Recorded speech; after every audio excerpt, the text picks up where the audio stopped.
Your Eminence, in question 110 says, what has Christ done for us through his ascension?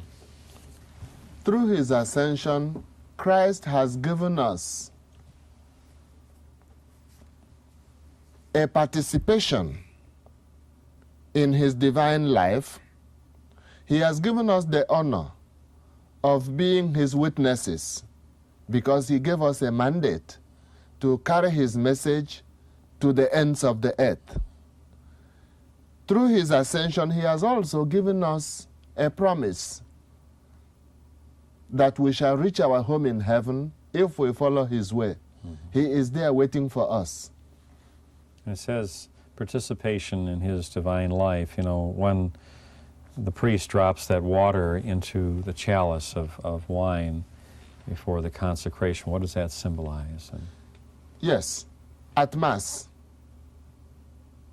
the priest, in dropping a bit of water into the wine, says, by the mystery of this water and wine, may we come to share in the divinity of Christ, who humbled himself to share in our humanity. Yes, because the Son of God, taking on human nature, being one of us, enables us to share more in the divine nature. Not that we become God, of course not, but that the life of God in us grows. We call it grace. So grace is God's presence in us, increased.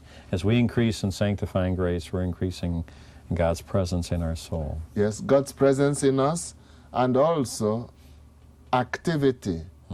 As Christ says, if anyone loves me, my Father will love him, and we will come to him and make our abode in him.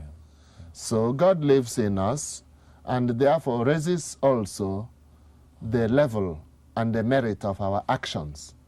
So it increases really our capacity to know, love, and serve God for all eternity, because once we die, our merits, our grace is locked, our capacity, our merits are locked for all eternity, and that's our capacity to know, to love, and to glorify God, isn't it? That's correct. As long as we're on earth, we can grow in our merit. When we die, growth ceases. And then the Eastern religions, they have a different belief than we have. Many of them think that we become God, don't they? They talk about this. You know? Yes, without their being very clear.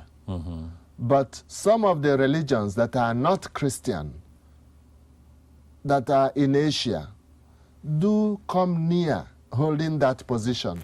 We as Christians don't hold that. We don't become God. There is only one God, and we are never identified with God. But we can become, as we say in Catholic theology, divinized. That is, we share more and more in likeness to God, in the life of God in us, in what we call grace, both as a state of being, that we are more and more like Christ, and also in our activity, that we have more helps from God to live as followers of Christ.